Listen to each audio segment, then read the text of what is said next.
Okay, class, magre-recitation tayo. Ang makasagot, +1. Direct to the card.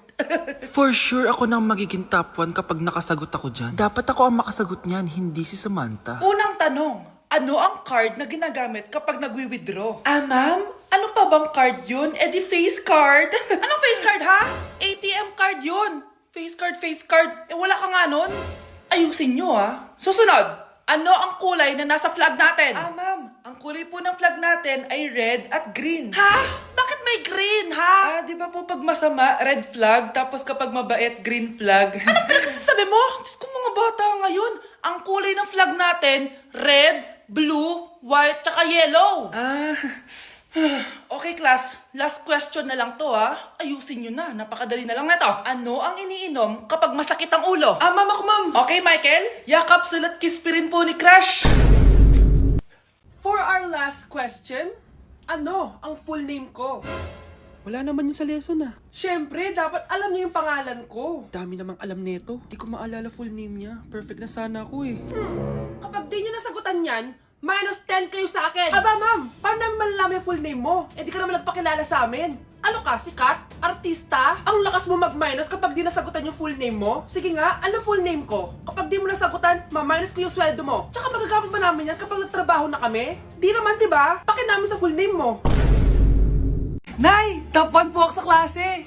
Talaga, anak? Mahal ka talaga sa akin. At dahil dyan, may iPhone 13 Pro Max ka! Wow, thank you, Nay! Salamat Google at Photomat. A few moments later. Anak, nakausap yung teacher mo. Ikaw na yung lalaban sa International Quiz Bee. Proud ako sa'yo, anak. Patay, anong gagawin ko? Mare, balita ko top 1 yung anak mo ah. Oo, Mare, ilalaban siya sa school nila. Wow, i-practice na natin yan, Mare. Pag nasagot niya to, may 500 siya. Anak, punta ka nga dito. Ano po yun, Nay? Pag nasagot mo yun, may 500 ka. Sige po, Nay. Charan!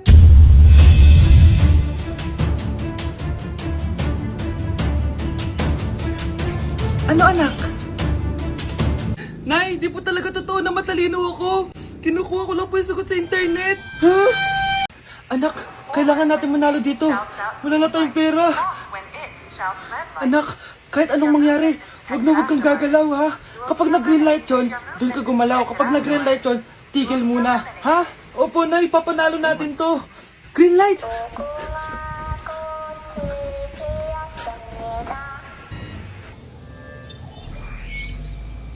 Anak, wag kang gagalaw. Kahit anong mangyari. Hi, di ba sabi mo crush mo ko? Gusto ko lang sabihin sa'yo na crush din kita. Yes!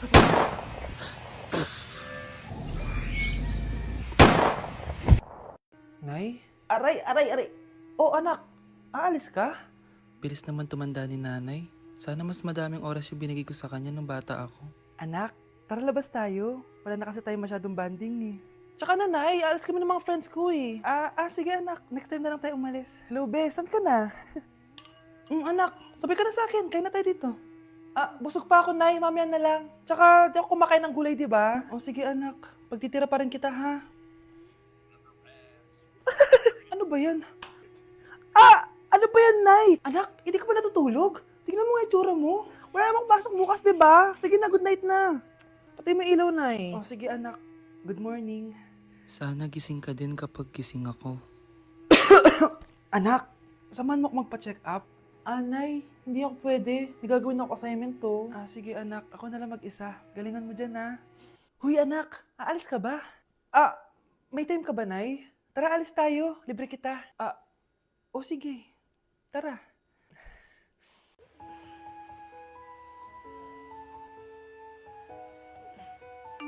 Good morning, love. Kain ka na. See you later. I love you. Kakilig naman.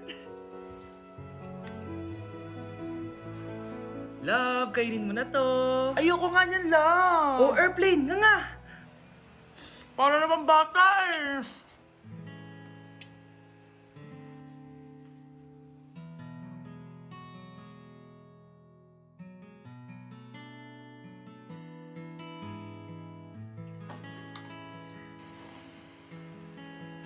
Horror papanoorin natin, love, ah. Ayoko na, nakakatakot, love. Ayun na, ayun na.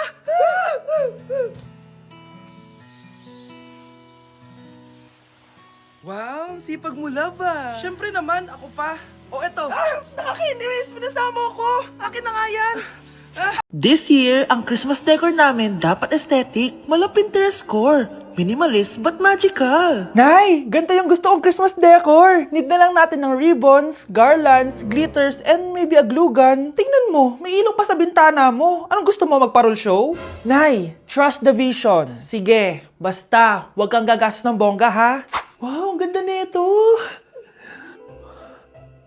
Grabe, ang dami ng tao. Christmas season na nga talaga. Okay, good. Secured. Ayan, all added to basket na. Ayan, secured na talaga.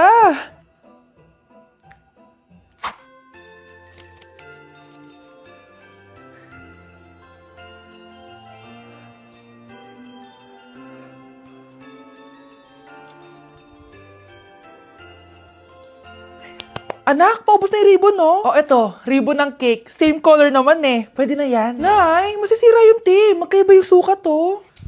Nay, ba't mo inopin yung electric fan? Mainit kasi. Ay, Diyos ko, ang kintab ng pusa. Ang gulo na tuloy. Gusto ko lang naman maging maganda to eh. Anak, maganda naman, oh. Tingnan mo. At least, nagkaroon tayo ng mother-daughter bonding. Parang okay naman. O, di ba? I'm the OG interior designer.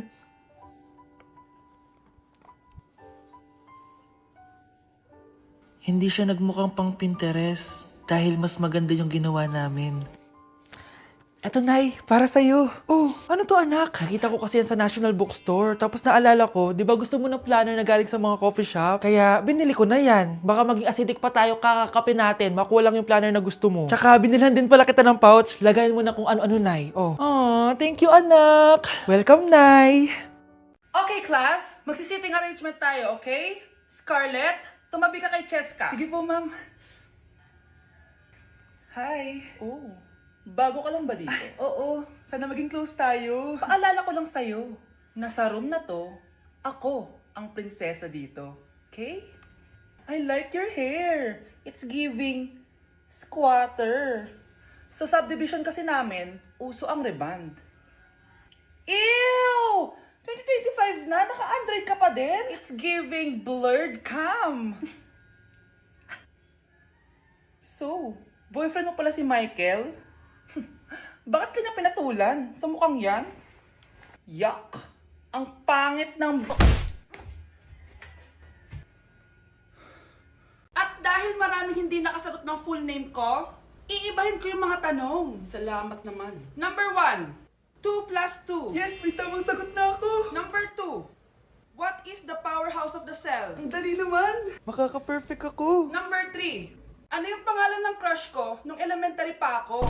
Ano na naman yan? Kung nakikinig talaga kayo, alam nyo kung sino yung crush ko. Aba ma'am, akala ko bang iibahin may mga tanong. Bakit may mga ganyang tanong na naman? Malamang, para makasigurado ako na nakikinig talaga kayo. Wala namang may paki kung sino naging crush mo na elementary ka, ma'am. Wala namang may alam yan eh. Ma'am, alam ko po kasi sino yung crush nyo. Nakikinig po ako sa kwento mo. Buti pa si Michael, nakikinig. Di kagaya ng iba dyan. Sige, perfect ka na, Michael. Yes! Makinig din kasi kayo sa kwento ni ma'am. Number 4, sino yung pinsan ng kapatid ng lola ko na tita ng mama ko na pamangkin na ate ko? Bagsak na naman ako! Bakit nawawala alaman ng class funds, ha? Sinong kumuha na ito? Ah, ma'am, kilala ko po kung sino yung kumuha. Oh, Samantha, sino kumuha? Sino pa ba, ma'am? Eh, this is Scarlett. Ha? Wala akong kinukuha. Scarlett, ikaw pala yung kumuha ng class funds? Sumama ka sa principal, ngayon na. Apaka-hype talaga nitong si Samantha. Bye, Scarlett!